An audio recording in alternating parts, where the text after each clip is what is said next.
Eh, Jadi, uh, dipersilahkan. Oke, baik. Mari kita sekali lagi berdoa. Bapa kami yang di surga, kami bersyukur Bapa, jika pada hari ini kembali kami boleh belajar firman-Mu, berdoa Engkau yang terus memberikan kami hikmat untuk boleh mengerti firman-Mu dengan baik. Dalam nama Tuhan kami Yesus Kristus, kami berdoa. Amin.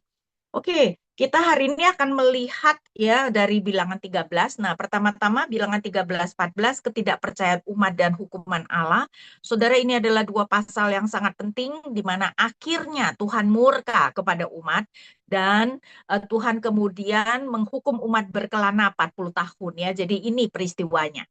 Next kita melihat Saudara, menurut Taurat, periode padang gurun ditandai dengan dua dosa yang sangat besar, yaitu pembuatan lembu emas dan ketidakpercayaan umat di sini. Nah, hanya dua dosa ini yang secara khusus disebut dalam kitab ulangan. Jadi kitab ulangan itu kan mengulang peristiwa dan hukum. Cuman dua dosa ini yang secara khusus disebutkan. Dan dua dosa ini yang memang saking murkanya Tuhan mengancam untuk membinasakan umat dan membuat keturunan Musa menjadi bangsa yang besar. Walaupun tentu saja di dua-dua kalinya Musa kemudian berdoa syafaat supaya Tuhan jangan membinasakan umatnya. Ya. Next kita melihat pemilihan 12 pengintai. Saya tidak akan membacakan ya, tapi di sini dikatakan next ya, Tuhan memerintahkan Musa untuk mengirim 12 pengintai dari 12 suku untuk mengintai Kanaan. Jadi satu orang pengintai dari satu suku. Nah, setiap pengintai adalah kepala di antara orang Israel tentu saja ya, harus memilih yang hebat termasuk Kaleb bin Yefune dan dari Yehuda dan Hosea bin Nun yang diberi nama Yosua oleh Musa dari Efraim. Tentu saja ini adalah dua nama yang sangat terkenal ya. Dan mereka adalah dua dari 12 pengintai yang dikirim. Nah, next Musa kemudian memberitahukan apa yang harus mereka intai, saudara. Kan itu saya baca dari ayat 17 ya, pasal bilangan 13 dari ayat 17. Musa menyuruh mereka mengintai tanah Kanaan, katanya kepada mereka, pergilah dari sini ke tanah Negeb dan naiklah ke pegunungan. Pertama, amat-amatilah bagaimana keadaan negeri itu. Apakah bangsa yang menghuninya kuat atau lemah? Apakah mereka sedikit atau banyak? Ya, jadi bangsanya kuat, banyak apa sedikit. Juga bagaimana negeri yang dihuninya, apakah baik atau buruk, bagaimana kota-kota yang mereka diami terbuka atau berkubu. Tentu saja yang berkubu itu biasanya kota-kota benteng yang akan sulit untuk dikalahkan, ya. Kemudian 20, lalu bagaimana tanah itu, apakah gemuk atau kurus, apakah di sana atau pepohonan atau tidak. Jadi saudara, intinya bangsanya itu kuat atau lemah, banyak atau sedikit, negeri itu baik atau buruk, kotanya terbuka atau berkubu, dan tanahnya gemuk atau kurus. Dan kemudian bawalah sedikit dari hasil negeri itu. Karena itu kenapa mereka nanti pulang dengan membawa hasil.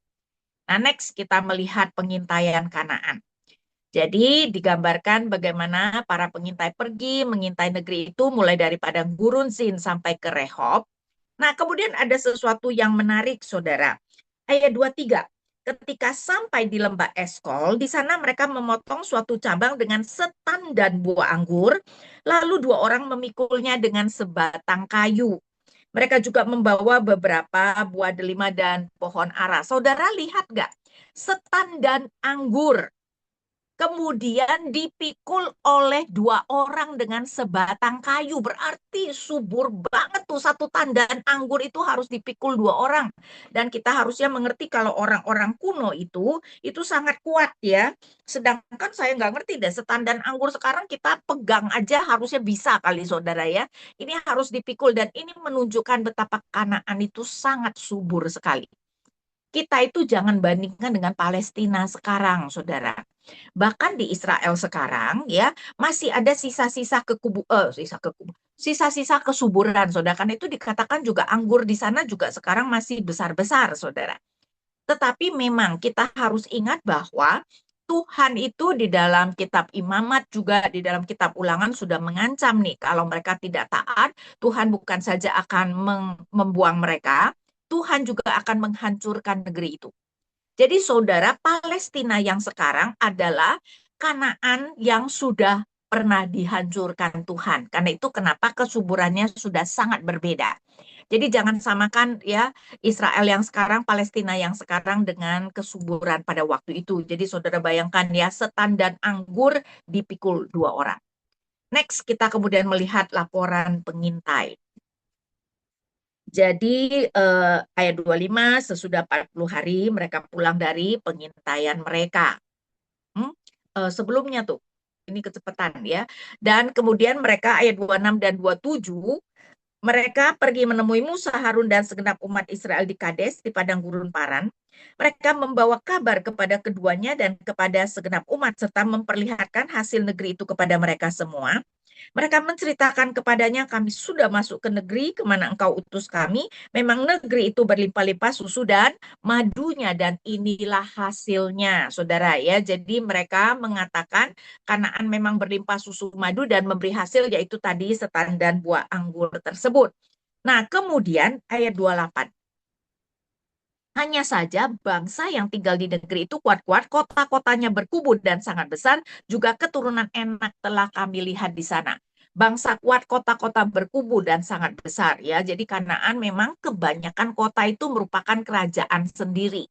Kan itu tidak mengherankan bahwa kota-kotanya berkubu, dan memang kota-kota penting di dalam dunia kuno itu berkubu dalam arti semuanya ada temboknya seperti Yerusalem, dan karena itu kenapa ada pintu-pintu gerbang ya. Nah, tapi kemudian mereka mengatakan keturunan Enak ada di sana. Saudara, Enak itu terkenal dengan orang raksasanya. Karena itu, mereka kemudian mengatakan 29 orang Amalek tinggal di tanah Negeb, orang Het, orang Yebus, dan orang Amori tinggal di pegunungan.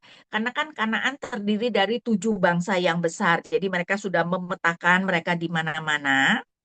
Ya, dan kalau kita melihat, jadi Amalek di tangan Negeb, orang Het, Yebus, dan Amori tinggal di pegunungan, orang Kanaan tinggal di sepanjang tepi laut dan sepanjang sungai Yordan. Nah, next. Kemudian kita melihat ayat 30, kemudian Kaleb mencoba menenteramkan hati bangsa itu di hadapan Musa. Katanya, tidak, kita akan maju dan menduduki negeri itu sebab kita pasti akan mengalahkannya. Jadi melihat perkataan pengintai, 10 pengintai, Kaleb sudah tahu nih, ini adalah, ini bisa menciutkan hati ya, karena dikatakan kota-kotanya berkubu, ada orang Enak, dan tentu saja mereka ngerti orang Enak itu berarti ada raksasa-raksasa. Jadi Kaleb mencoba mententrapkan bahwa kita akan maju sebab kita pasti akan mengalahkannya. Ya. Nah, next kemudian kita melihat 31, tetapi orang-orang yang pergi bersama dia berkata, kita tidak dapat maju menyerang bangsa itu karena mereka lebih kuat daripada kita. Mereka juga menyampaikan kepada orang Israel kabar buruk tentang negeri yang mereka intai dengan berkata, negeri yang telah kami lalui untuk diintai adalah suatu negeri yang memakan penduduknya. Mungkin maksudnya itu negeri yang sulit sehingga orang bisa mati gitu. Semua orang yang kami lihat di sana adalah orang-orang yang tinggi-tinggi perawakannya. Kami lihat juga di sana orang-orang raksasa, Bani Enak yang berasal dari orang-orang raksasa. Nah, ini kami melihat diri kami seperti belalang, demikian juga kami di mata mereka. Jadi saudara, ini yang akhirnya menjadi berita yang paling meresahkan ya. Jadi mereka mengatakan bahwa mereka tidak bisa menyerang karena musuh lebih kuat. Mereka lupa kalau Tuhan yang akan berperang bagi mereka, dan memberikan kabar busuk bahwa Kanaan adalah negeri yang memakan penduduknya, dan semua orangnya tinggi perawakan dan orang raksasa sehingga orang Israel terlihat seperti belalang. Ini jelas saudara terlalu dibesar-besarkan. Memang orang Enak terkenal dengan raksasa-raksasanya, tapi raksasa seperti Goliat, para ahli mengatakan diperkirakan kira-kira 2,5 meter. Tentu saja itu tinggi besar saudara ya. Tapi bukan seperti perkataan mereka bahwa kami melihat diri kami seperti belalang. Kalau sampai kita seperti belalang, ya orangnya kira-kira 100 meter kali. Betul enggak ya? Sehingga di sini jelas mereka terlalu membesar-besarkan dengan tujuan memang supaya tentara-tentara kemudian tidak mau berperang, dan ternyata memang saudara ya, kabar busuk mereka sangat berpengaruh. Karena itu kita melihat next kemarahan umat pasal 14. Lalu segenap umat itu mengeluarkan suara nyaring dan bangsa itu menangis pada malam hari. Jadi ternyata memang umat lebih terpengaruh oleh perkataan 10 pengintai dan menangis, kenapa kok nasib mereka begitu buruk kan, menganggap bahwa tidak mungkin mereka masuk Kanaan. Semua orang Israel bersungut-sungut kepada Musa dan Harun dan segenap umat itu berkata kepada mereka, ah kalau saja kami mati di tanah Mesir atau di padang gurun ini. Coba bayangkan ya, kata padahal ya kalau memang mereka lebih rela mati, kenapa tidak berperang? Betul nggak? Toh sama-sama akan mati kalau memang mereka berpikir mereka pasti mati. Jadi sebenarnya tidak masuk akal. Ini mah cuma keluhan. Oh kalau saja kami mati di Mesir atau di padang gurun. Mengapa Tuhan membawa kami ke negeri ini? Supaya kami tewas oleh pedang dan istri serta anak-anak kami menjadi tawanan, bukankah lebih baik kami pulang ke Mesir? Mereka berkata satu sama lain, baiklah kita mengangkat seorang pemimpin lalu pulang ke Mesir. Ini bukan berita baru, saudara ya. Tiap kali ada permasalahan, mereka selalu berpikir, kenapa kita tidak pulang Mesir saja? Mereka selalu berpikir kehidupan mereka di Mesir lebih baik. Jadi sekarang bahkan mereka mengatakan mari kita mengangkat seorang pemimpin untuk pulang ke Mesir. Next. Lalu sujudlah Musa dan Harun di depan mata seluruh jemaah yang berkumpul di situ. Melihat keadaan sangat serius, Musa dan Harun bersujud di depan seluruh jemaah Israel. Nah, ada penafsiran yang berbeda mengenai kepada siapa Musa dan Harun bersujud. Kelihatannya ini terjadi di depan kemah pertemuan karena ayat 10. Lalu segenap umat itu mengatakan akan melontari kedua orang itu dengan batu, tapi kemuliaan Tuhan tampak di kemah pertemuan kepada semua orang Israel. Sehingga ada yang menafsirkan mungkin Musa dan Harun bersujud kepada Tuhan. Ya, karena mereka ada di depan kemah pertemuan. Dan ini bisa kita lihat misalnya bilangan 20 ayat 6. Musa dan Harun meninggalkan umat itu pergi ke pintu kemah pertemuan dan bersujud. Jadi bisa saja mereka itu bersujud di depan kemah pertemuan, berarti bersujud kepada Tuhan demi keselamatan umat. Atau ada yang menafsirkan bersujud merendahkan diri di hadapan umat supaya mereka jangan terbawa emosi.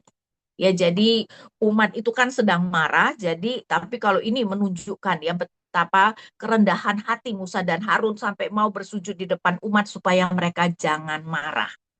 Nah, next melihat itu kita melihat apa yang terjadi kepada Kaleb dan Yosua ayat 6.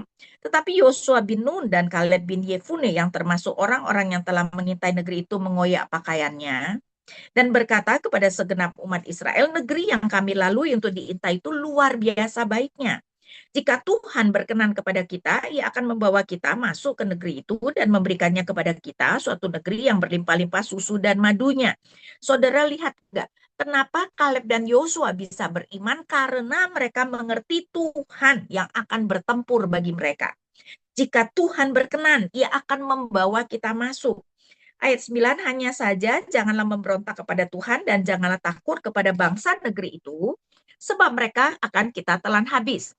Yang melindungi mereka sudah meninggalkan mereka, sedangkan Tuhan menyertai kita, janganlah takut kepada mereka.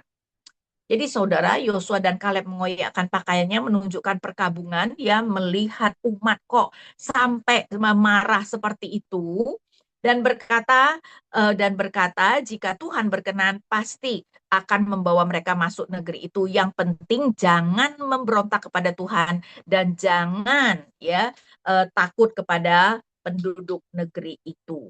Next, kita teruskan. Sayangnya ayat 10. Lalu segenap umat itu mengatakan akan melontari kedua orang itu dengan batu. Tetapi kemuliaan Tuhan tampak di kemah pertemuan kepada semua orang Israel. Sepertinya dua orang bisa ditafsirkan Musa dan Harun, bisa ditafsirkan Kaleb dan Yosua, tetapi kebanyakan ahli menafsirkan bahwa mereka itu mau melontari Musa dan Harun, mau merajam Musa dan Harun. Karena ini sudah pernah terjadi, saudara. Ini benar-benar adalah bangsa yang tegar tengkuk. Kalau kita melihat Keluaran 17 ayat 4, lalu Musa berseru-seru kepada Tuhan, katanya, apa yang akan kulakukan pada bangsa ini? Sebentar lagi mereka akan melempari aku dengan batu. Ya, jadi saudara, jelas tidak mudah untuk memimpin bangsa yang seperti itu, saudara ya. Kalau kita lagi kecewa dalam pelayanan, setidak-tidaknya saya rasa ya orang-orang kita layani nggak kayak Israel seperti ini tuh sampai mau merajam. Ya. Nah, tetapi kemuliaan Tuhan tampak di kemah pertemuan menunjukkan Tuhan melindungi hambanya. Dan sekarang next kita masuk kepada apa yang menjadi tuduhan Tuhan kepada bangsa ini, ayat 11 sangat penting. Tuhan berfirman kepada Musa, berapa lama lagi bangsa ini menista aku, dan berapa lama lagi mereka tidak mau percaya kepadaku, sekalipun sudah ada segala mujizat yang kulakukan di tengah-tengah mereka. Saudara lihat enggak? Dikatakan Tuhan berkata, berapa lama lagi mereka tidak mau percaya kepadaku, berarti selama ini tidak pernah percaya. Memang ya kita di dalam iman kita kadang-kadang bisa tidak percaya. Ya bahkan Tuhan juga menuduh nanti Musa ketika yang memukul batu karang itu 2 kali bahwa Musa tidak percaya. Tapi ini berbeda, saudara, bukan hanya kadang-kadang memang di dalam kelemahan tidak percaya, tapi Tuhan menuduh bahwa mereka tidak pernah tidak pernah percaya.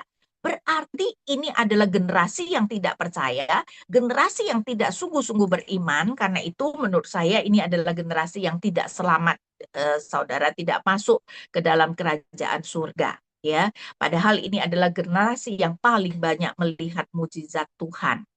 Dan karena itu tidak mengherankan Tuhan berkata, ayat 12, aku akan memukul mereka dengan sampar dan melenyapkan mereka, tetapi engkau akan kubuat menjadi bangsa yang lebih besar dan lebih kuat dari mereka. Ingat tadi ya, next ya, bahwa cuman ada 2 dosa yang Tuhan mengatakan akan menghabiskan mereka, yang satu lembu emas, yang satu peristiwa ini.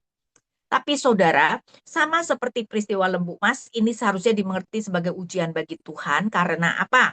Karena Tuhan sudah bersumpah kepada Abraham akan membawa umatnya, keturunannya masuk ke tanah perjanjian, tidak mungkin Tuhan melanggar sumpahnya.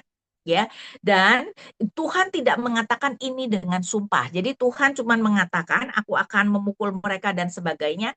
Bandingkan dengan ayat 21. Berfirman Tuhan, aku mengampuninya sesuai dengan permintaanmu. 21, hanya saja demi aku yang hidup. Dan demi kemuliaan Tuhan itu berarti Tuhan bersumpah. Dan kalau kita melihat ayat 28, katakanlah kepada mereka, demi aku yang hidup, demikianlah firman Tuhan. Sesungguhnya seperti yang kamu katakan di hadapanku, demikianlah akan kulakukan kepadamu. Ya, jadi saudara, ini berarti di sini Tuhan cuma mengancam.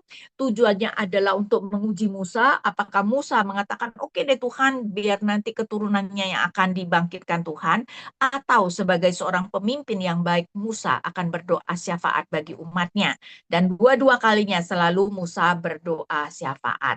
Ya.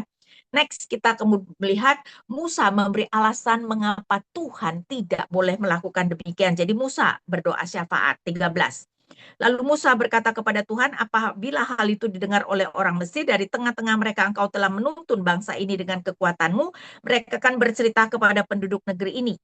Padahal orang-orang ini telah mendengar bahwa engkau Tuhan ada di tengah-tengah bangsa ini, dan bahwa engkau Tuhan menampakkan dirimu kepada mereka dengan berhadapan muka, dan bahwa awanmu berdiri di atas mereka dan sebagainya. 15, jika engkau membunuh bangsa ini sampai habis, bangsa-bangsa yang mendengar kabar tentang engkau itu nanti berkata, Tuhan tidak mampu membawa bangsa ini ke negeri yang dijanjikannya dengan sumpah kepada mereka, maka ia membantai mereka. Jadi Musa mengatakan, Tuhan, kalau Tuhan melakukannya, gimana reputasi Tuhan? Orang Mesir akan bercerita bahwa Tuhan yang sudah menuntun bangsanya ternyata tidak mampu membawa mereka ke negeri yang dijanjikan, dan karena itu membantai mereka. Ya, karena itu Musa kemudian next meminta Tuhan menyatakan panjang sabarnya seperti yang telah Tuhan firmankan. Karena kan sekarang kiranya kekuatan Tuhan nyata, kebesarannya seperti yang kau firmankan, Tuhan itu panjang sabar dan berlimpah kasih setianya. Jadi Tuhan, kau sudah mengatakan kau adalah Tuhan yang panjang sabar dan berlimpah kasih setia, karena itu lakukanlah itu dan ampunilah kesalahan bangsa ini seperti Tuhan telah mengampuni mereka dari Mesir sampai ke sini. Ya, jadi saudara, Musa itu adalah pemimpin yang berkali-kali berdoa syafaat bagi umatnya, karena ini umat Israel tuh bebalnya luar biasa, saudara. Next. Jadi Tuhan berkata, 20, berfirman Tuhan, aku akan mengampuni sesuai dengan permintaanmu. Maksudnya Tuhan tidak akan menghabiskan, tetapi bukan berarti Tuhan tidak akan menghukum. 21. Hanya saja demi aku yang hidup dan demi kemuliaan Tuhan yang memenuhi seluruh bumi, semua orang yang telah melihat kemuliaanku dan mujizat-mujizat yang kubuat di Mesir dan di padang gurun, namun telah 10 kali mencobai aku dan tidak mau mendengarkan suaraku, pasti tidak akan melihat negeri yang kujanjikan dengan sumpah kepada nenek moyang mereka. Semua yang menista aku ini tidak akan melihatnya. Ya, dan intinya ya Tuhan menyatakan bahwa mereka yang telah melihat kemuliaan dan mujizat di Mesir telah 10 kali mencobanya, mereka tidak akan melihat negeri yang Tuhan janjikan dengan sumpah kepada nenek moyang mereka. Ya, next, hanya Kaleb yang mempunyai hati yang berbeda, tentu saja nanti termasuk Yosua, dan mengikuti Tuhan sepenuhnya akan masuk ke negeri yang telah dimasukinya. Ya, Yosua kata ke Yosua itu ayat 30, sesungguhnya kamu tidak akan masuk ke negeri yang dengan mengangkat sumpah telah kujanjikan untuk kamu diami kecuali Kaleb bin Yefune dan Yosua bin Nun. Tapi saudara, yang dimaksudkan adalah tentara, saudara ya. Karena itu sebenarnya Musa dan Harun dan orang-orang Lewi tidak kena hukuman ini. Karena itu nanti Musa dan Harun itu tidak bisa masuk Kanaan, ya itu tergantung, saudara ya, tergantung kepada apa itu namanya, tergantung apa yang mereka lakukan. Jadi Musa dan Harun nanti tidak masuk gara-gara dosa mereka sendiri. Nah, next, karena mereka sekarang tidak mau berperang, Tuhan kemudian berkata, 25, orang Amalek dan orang Kanaan tinggal di lembah, sebab itu berbaliklah besok dan berangkatlah ke padang gurun ke arah Teberau. Jadi berbalik arah, saudara. Tadinya mereka itu sudah siap untuk masuk Kanaan, Tuhan murka, ya, dan karena mereka harus berkelana di padang gurun, kan tidak jadi dong pergi ke Kanaan, jadi berbalik arah ke arah Laut Teberau, ke arah mereka datang dari Mesir. Jadi kita melihat itu yang kemudian terjadi. Next, dan kemudian dari ayat 26. Tuhan berfirman lagi kepada Musa dan Harun, berapa lama lagi umat yang jahat ini akan bersungut-sungut kepadaku? Semua sungutan yang dikeluhkan orang Israel kepadaku telah kudengar, katakanlah kepada mereka, demi aku yang hidup, ya sekali lagi berarti dalam sumpah, demikianlah firman Tuhan, sesungguhnya seperti yang kamu katakan di hadapanku, demikianlah akan kulakukan kepadamu.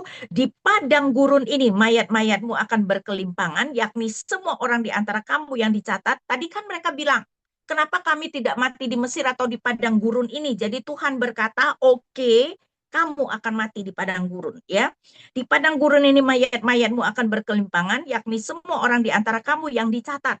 Saudara, yang dicatat berarti yang tentara. Semua yang berumur 20 tahun ke atas, karena kamu telah bersungut-sungut kepadaku.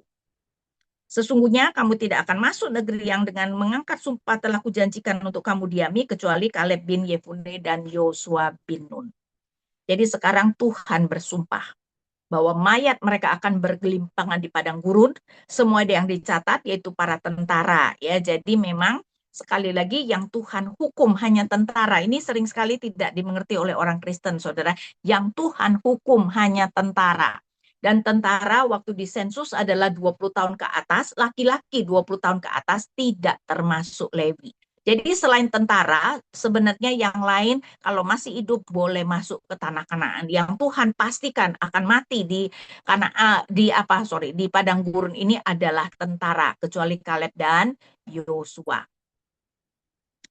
Sedangkan 31 next ya, tentang anak-anakmu yang telah kamu katakan akan menjadi tawanan, mereka lah yang akan kubawa masuk supaya mereka mengenal negeri yang telah kamu tolak. Jadi anak-anak yang dikatakan akan menjadi tawanan, kata Tuhan mereka yang akan masuk. Tapi mengenai kamu, mayat-mayatmu akan bergelimpang di padang gurun ini, 33. Dan anak-anakmu akan mengembara sebagai gembala di padang gurun selama 40 tahun. Dan akan menanggung ketidaksetiaanmu sampai mayat-mayatmu habis di padang gurun. Ya tentu saja saudara ya, orang tua dihukum, anak-anak pasti ikut menanggung. Jadi anak-anak mereka akan ikut mengembara 40 tahun di padang gurun dan menanggung ketidaksetiaan mereka. Saudara, ini mungkin yang membuat kita mengerti Tuhan mengatakan dia akan membalaskan kesalahan Bapa kepada anak-anak sampai keturunan ketiga dan keempat. Untungnya ini cuma sampai keturunan kedua, saudara ya. Jadi next kita melihat bahwa umat akan menanggung ketidaksetiaan mereka selama 40 tahun.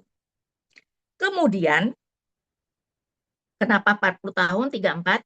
Sesuai dengan jumlah hari kamu mengintai, jadi mereka mengintai 40 hari, dan satu hari dihitung 1 tahun, maka selama 40 tahun kamu harus menanggung akibat kesalahanmu supaya kamu menyadari penolakanku.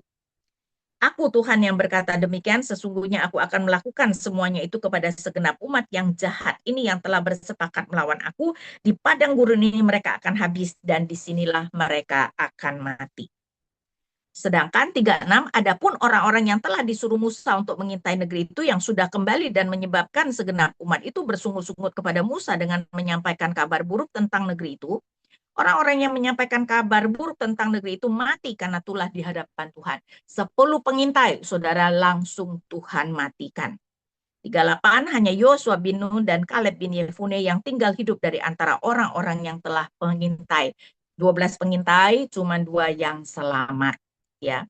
Next, kemudian kita melihat kebebalan umat. Tapi umat itu memang suka aneh deh, saudara. Ya, disuruh berperang kagak mau. Sekarang Tuhan sudah murka. 39, setelah Musa menyampaikan perkataan ini kepada semua orang Israel, bangsa itu sangat berduka. Keesokan harinya mereka bangun pagi-pagi hendak naik ke puncak gunung sambil berkata, lihat kita akan maju ke negeri yang difirmankan Tuhan itu meskipun kita telah berbuat dosa. Sekarang mau maju, saudara. Karena melihat bahwa Tuhan murka. Ayat 41, tetapi kata Musa, mengapa kamu hendak melanggar titah Tuhan? Hal itu tidak akan berhasil. Janganlah maju sebab Tuhan tidak ada di tengah-tengahmu supaya kamu tidak dikalahkan oleh musuhmu. Sesungguhnya orang Amalek dan orang Kanaan ada di depanmu dan kamu akan tewas oleh pedang. Coba saudara ya. Disertai Tuhan kagak mau maju. Sekarang Tuhan sudah murka, mereka mau maju. Musa sudah berkata Tuhan tidak akan menyertai, masih maju enggak? Masih maju, saudara, walaupun tentu saja Musa tidak memimpin. 44, meskipun demikian mereka naik ke puncak gunung itu, tetapi tabut perjanjian Tuhan dan Musa tidak meninggalkan perkemahan. Artinya Tuhan tidak memimpin mereka, Musa juga tidak memimpin mereka. 45, lalu turunlah orang Amalek dan orang Kanaan yang mendiami pegunungan itu, lalu menyerang dan mencerai-beraikan mereka sampai ke Horma. Saya pikir mungkin baru digertak sedikit aja mereka langsung pulang, saudara. Ini kan orang-orang yang takut ya. Jadi kita melihat next. Jadi umat bersikeras untuk naik ke puncak gunung, tetapi tabut Tuhan dan Musa tidak meninggalkan perkemahan. Orang Amalek dan Kanaan turun menyerang dan mencerai-beraikan. Nah, next kita kemudian melihat bilangan 15 berbagai peraturan. Saya sebutkan saja ya. Next, barang-barang persembahan. Setelah menyatakan tentara generasi pertama tidak akan masuk Kanaan, kemudian Tuhan memberi hukum tentu saja untuk generasi yang kedua, saudara ya. Jadi katakanlah, jadi kepada generasi kedua, pertama, peraturan tentang barang-barang yang harus dipersembahkan bersama dengan kurban persembahan. Jadi itu berbicara tentang barang-barang ya, misalnya ada 10 eva tepung diolah menjadi seperempat hit minyak bersama kurban bakaran dan sebagainya. Saya tidak bacakan deh ya. Next, persembahan khusus. Nah, saudara, kemudian kita melihat ada persembahan khusus yang kelihatannya untuk imam, saudara. 17, Tuhan berfirman kepada Musa, berbicaralah kepada orang Israel dan katakanlah kepada mereka, apabila kamu masuk ke negeri kemana kamu akan kubawa dan makan roti hasil negeri itu, kamu harus membawa persembahan khusus bagi Tuhan. Tepung jelaimu yang pertama haruslah kamu bawa sebagai persembahan khusus, terutama kelihatannya persembahan sulung, saudara. Ya, nah, sepertinya persembahan khusus ini diberikan kepada imam. Jadi apa yang dipersembahkan kepada Tuhan tidak semuanya dibakar ya, bahkan kurban-kurban itu ada sebagian yang untuk imam dan ini sepertinya diberikan kepada imam, Saudara. Karena itu ini adalah cara mereka juga memberi makan kepada imam ya, walaupun memang kalau persepuluhan itu diberikan kepada Lewi, Lewi juga memberikan persembahan kepada imam, tapi ada persembahan khusus yang kemudian diberikan kepada imam. Next. Nah, kemudian menarik adalah apa yang disebut dosa tidak sengaja dan sengaja. Saudara ditekankan hanya dosa yang tidak disengaja yang bisa diampuni melalui persembahan korban. Karena itu misalnya ayat 22.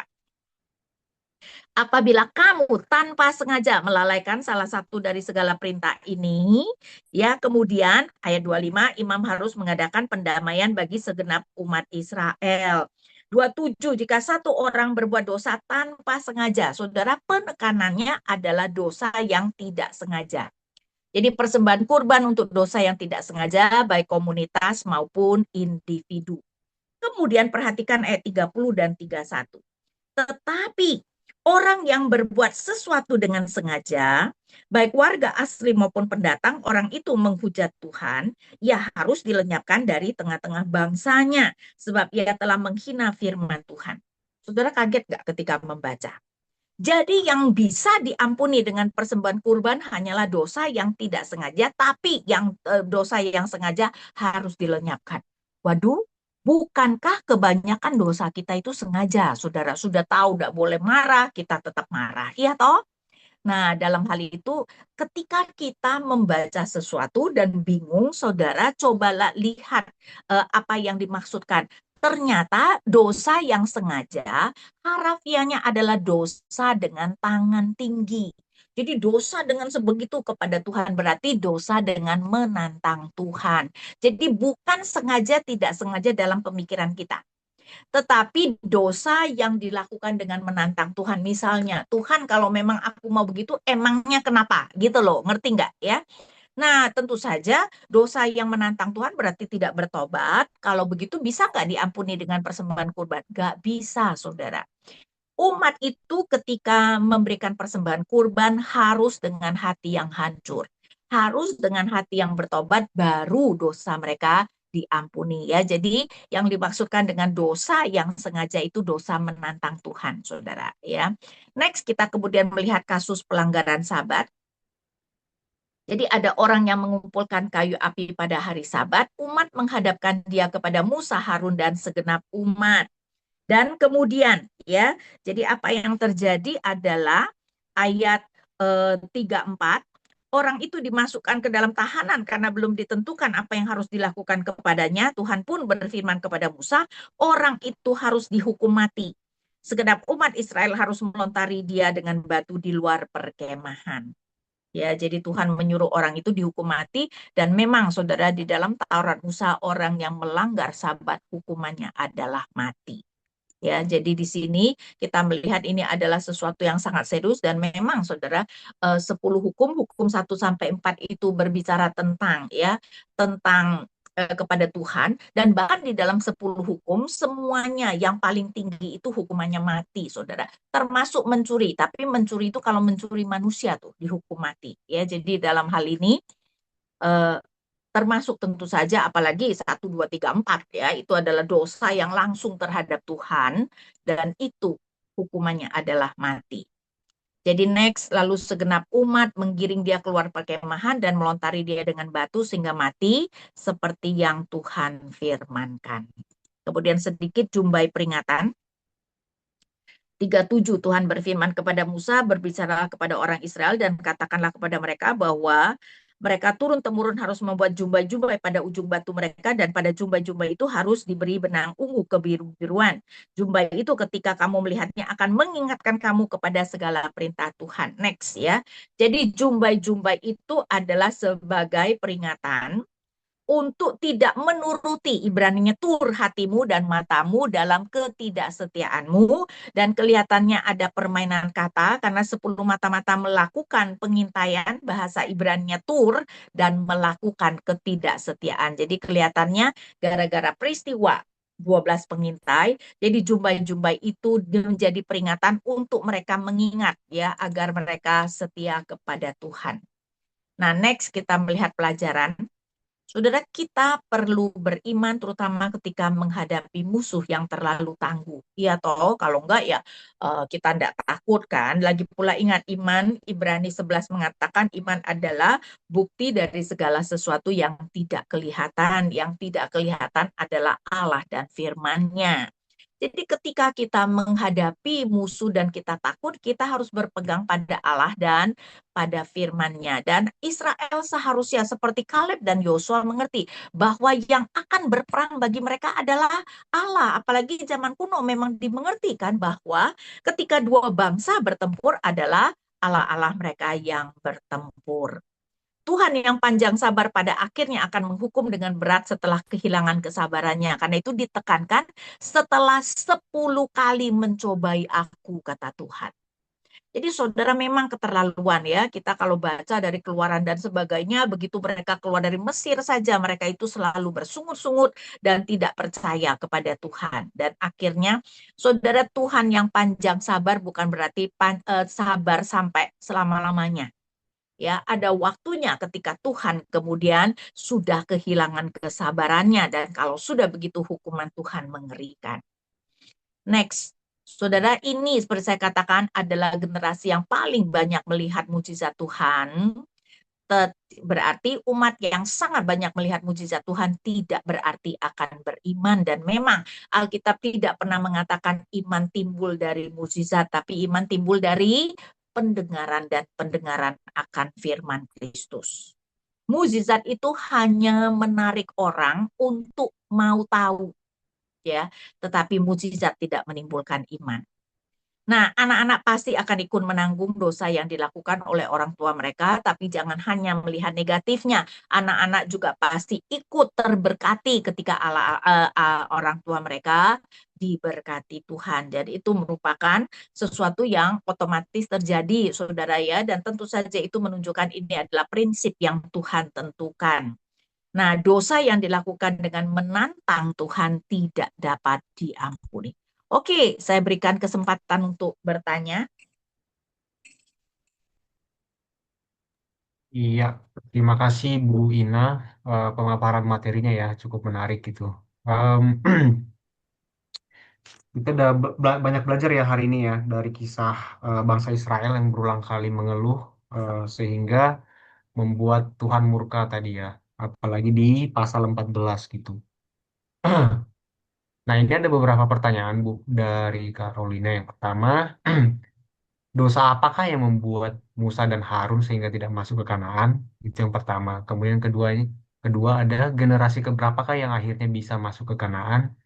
Dan terakhir ini berkaitan sama eh, geografis ya Bu.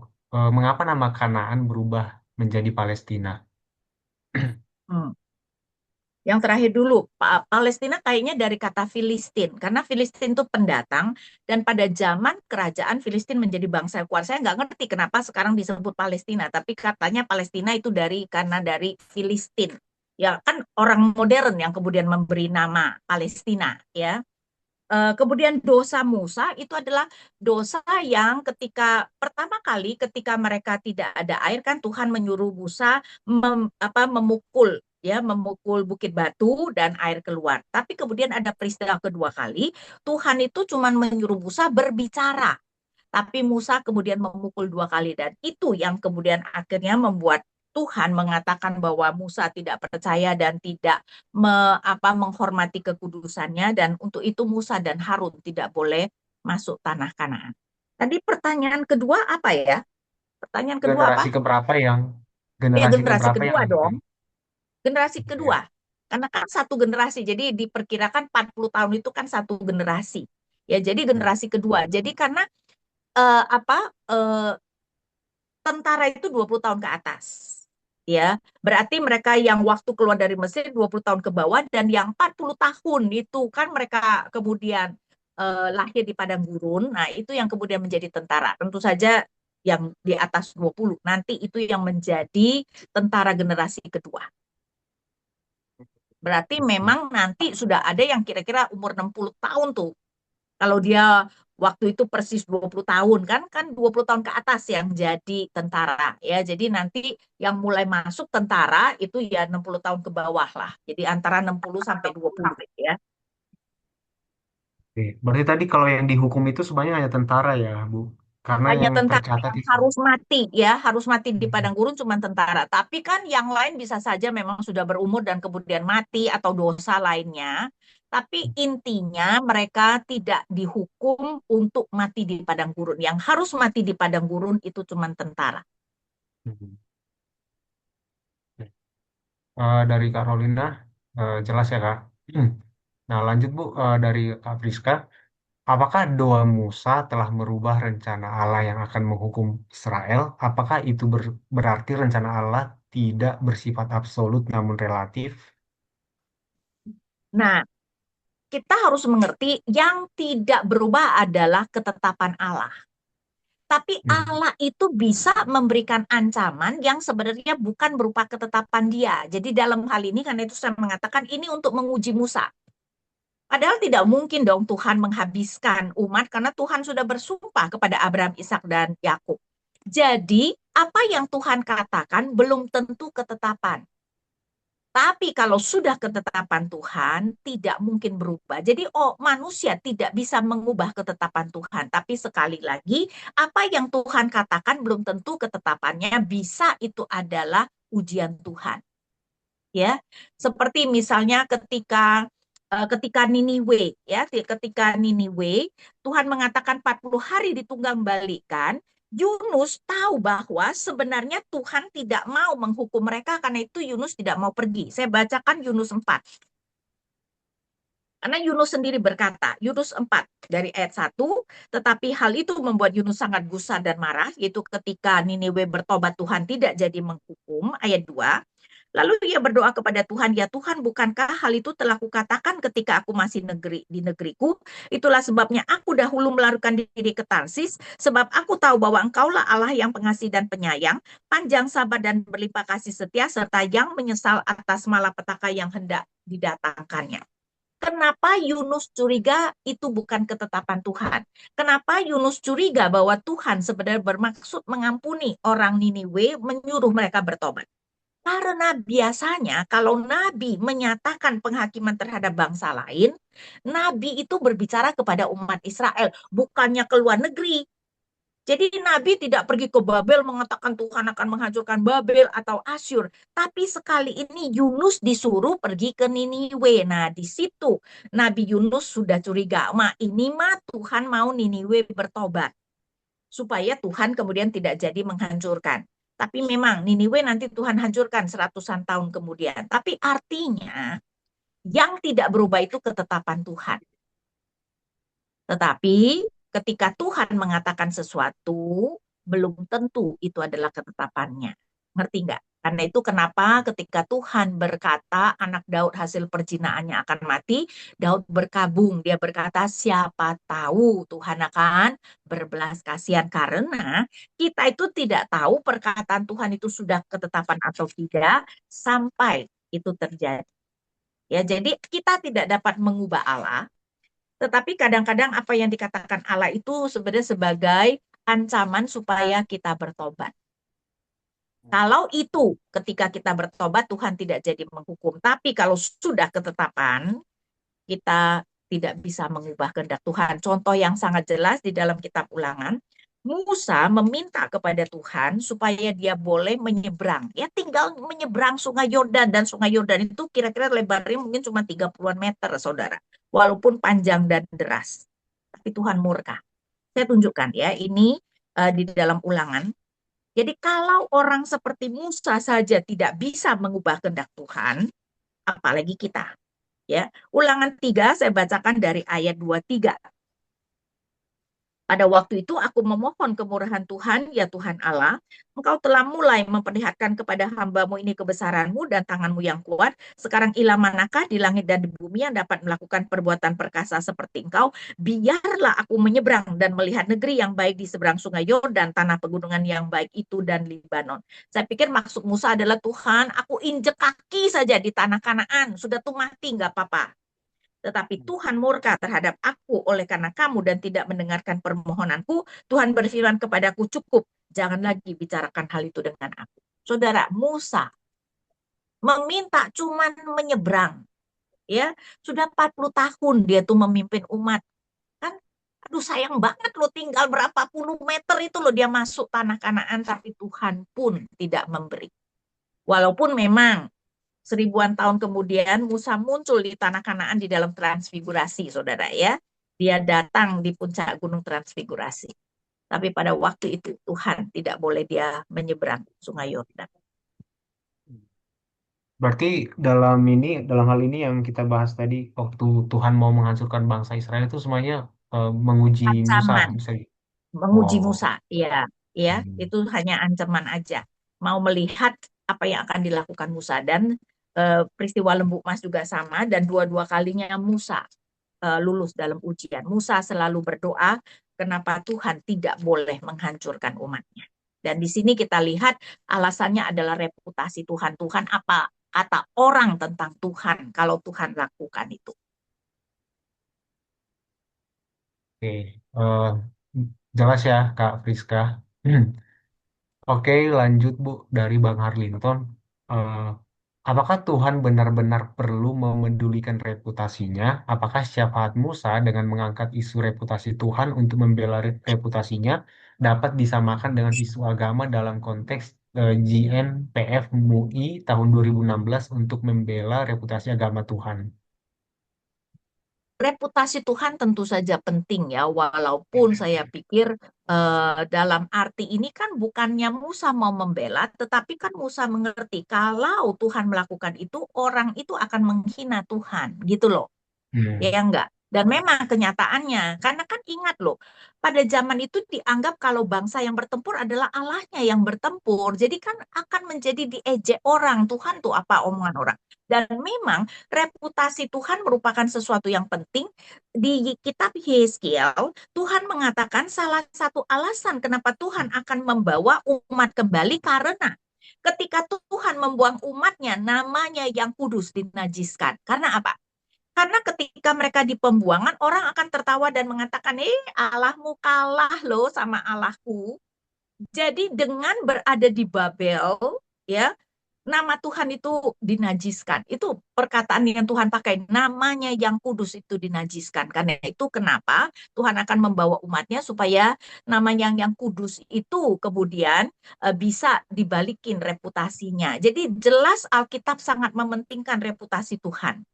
Ya, dan karena itu kenapa kita harus menjaga sebenarnya reputasi Tuhan dengan perbuatan kita. Karena sebagai orang Kristen, tentu saja perbuatan kita itu menyandang nama Kristus ya, menyandang nama Allah. Jadi memang jelas reputasi Tuhan itu penting. Cuman bagaimana kita membelanya, nah itu merupakan sesuatu yang kita perlu berhikmat ya.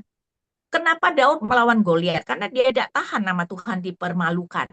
Ya, dengan menantang Israel berarti Goliat menantang Allah. Karena itu kenapa dia yakin Allah pasti akan bertempur. Karena Goliat itu menantang dan kata menantang itu bisa dikatakan mencemooh. Kan setiap hari 2 kali 40 hari tuh si Goliat itu menantang dan meremehkan Israel. Meremehkan Israel itu artinya meremehkan Allah.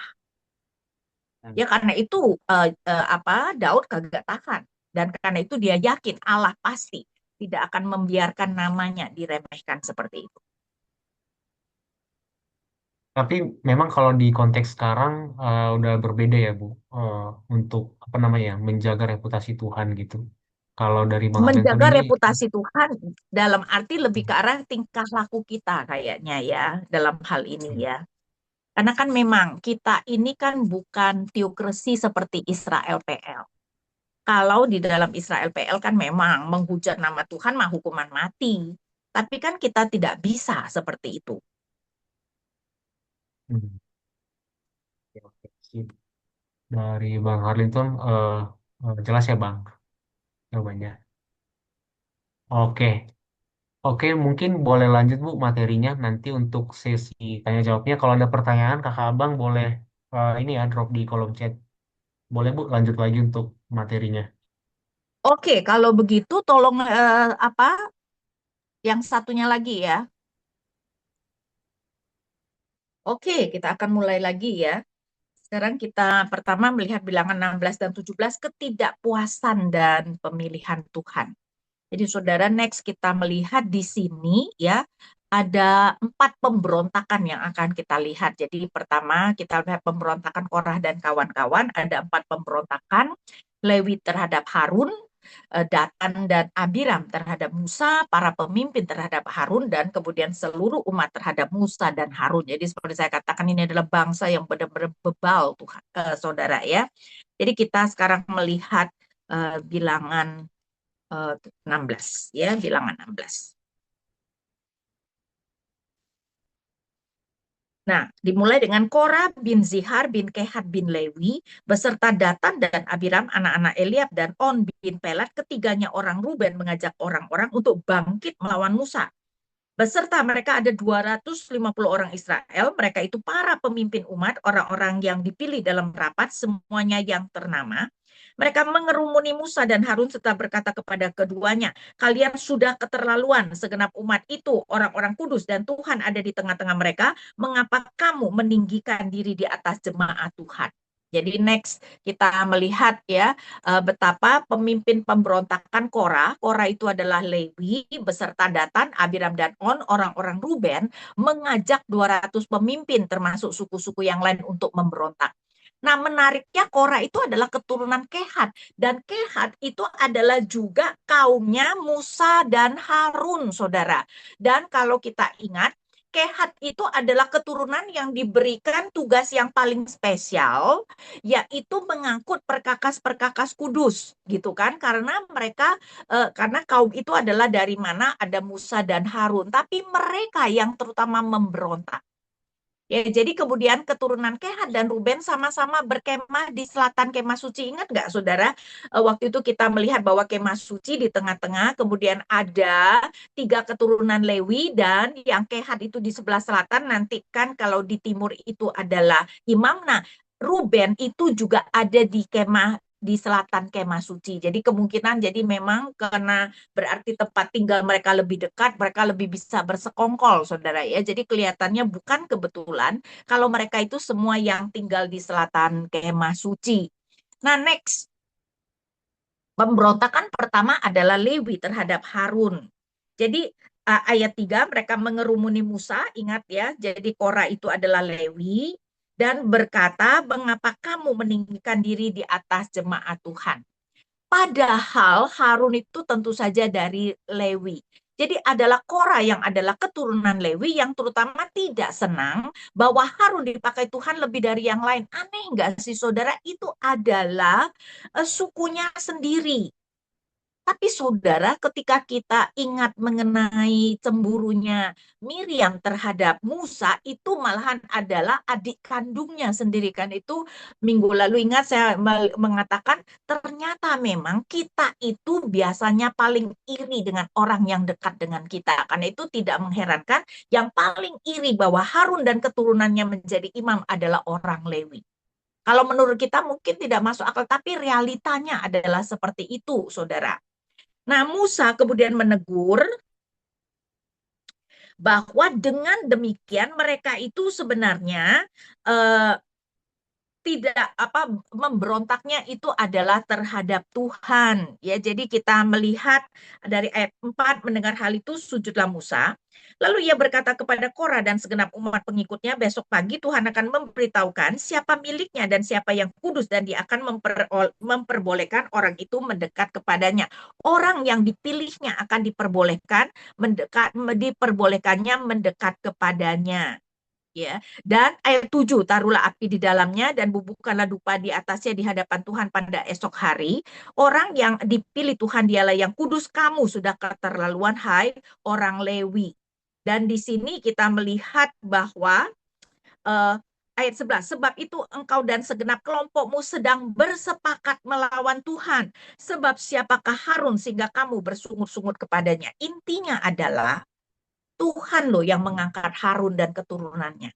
Jadi kalau kamu iri dan tidak rela kenapa Harun dan keturunannya menjadi imam, berarti kamu itu sebenarnya memberontaknya itu terhadap Tuhan. Ya, jadi Musa menegur bahwa mereka sudah mendapatkan pelayanan yang spesial. Mereka itu adalah Lewi yang sudah dari 12 suku adalah suku yang dipakai untuk melayani Tuhan dan tidak senang dengan pengangkatan imam, berarti melawan Tuhan. Dan saya pikir ini merupakan prinsip yang perlu kita hati-hati, saudara ya. Ketika kita iri kenapa teman kita mendapat apa tuh namanya mendapat jabatan itu dan bukan kita, ingat bahwa first costa dari segala sesuatu adalah Tuhan. Dia bisa di sana karena Tuhan yang menempatkan. Jadi ketika kita iri, sebenarnya kita itu sedang tidak suka dengan apa yang Tuhan kerjakan, saudara. Ya, terlepas dari apakah orang itu pantas mendapatkannya, karena segala sesuatu hanya dapat terjadi karena Tuhan yang menetapkan. Next, kemudian kita melihat, ya, jadi itu adalah pemberontakan pertama. Kedua, pemberontakan kedua, ini belum diselesaikan memang.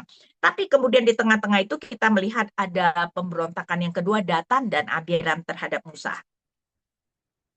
Adapun Musa telah menyuruh orang untuk memanggil Datan dan Abiram, anak-anak Emilia, tetapi jawab mereka, kami tidak mau datang.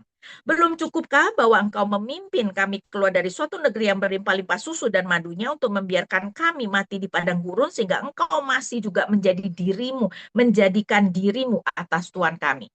Jadi dengan sengaja tidak mau mendengarkan perintah Tuhan, perintah Musa. Ya, Musa meminta orang memanggil Datan dan Abiram, tetapi mereka tidak bersedia. Alasan mereka adalah Musa membawa mereka keluar dari Mesir. Saudara lihat nggak? Dengan ironi mereka mengatakan Mesir itu adalah negeri yang berlimpah susu dan madu. Padahal Alkitab mengatakan yang berlimpah susu dan madu adalah Kanaan. Tapi mereka malahan dengan sinis mengatakan bahwa mereka dibawa dari negeri yang berlimpah susu dan madu untuk mati di padang gurun. Ya, uh, jadi tidak seharusnya Musa kemudian mengangkat diri sebagai tuan. Jadi kita tahu bahwa mereka itu selalu bersungut-sungut dan mereka itu menyesal, saudara, kenapa keluar dari Mesir. Nah, next kita kemudian melihat pemberontakan ketiga para pemimpin terhadap Harun. Ayat 16, lalu berkatalah Musa kepada Korah, esok hari engkau dan semua kelompokmu harus menghadap Tuhan, engkau, mereka dan Harun. Jadi Korah ingat ya, bersama dengan 250 pemimpin yang lain ya. Jadi karena itu kenapa ini dikatakan pemberontakan ketiga para pemimpin terhadap Harun. 17, baiklah kamu masing-masing membawa perbaraannya dan membubuhkan dupa di atasnya. Lalu masing-masing mempersembahkan perbaraannya ke hadapan Tuhan, 250 perbaraan. Juga engkau dan Harun masing-masing harus membawa perbaraannya ya. Jadi Kora dengan 250 orang itu masing-masing membawa perbaraan. Mereka masing-masing pun membawa perbaraannya, menaruh api ke dalamnya, membubuhkan dupa di atasnya, lalu berdiri di depan pintu kemah pertemuan bersama Musa dan Harun. Jadi saudara, Musa memerintahkan Kora dengan 250 pengikutnya membawa perbaraan, dan Harun dengan perbaraannya untuk berdiri di depan pintu ke perkemahan untuk menunjukkan kepada siapa Tuhan berkenan. Ya.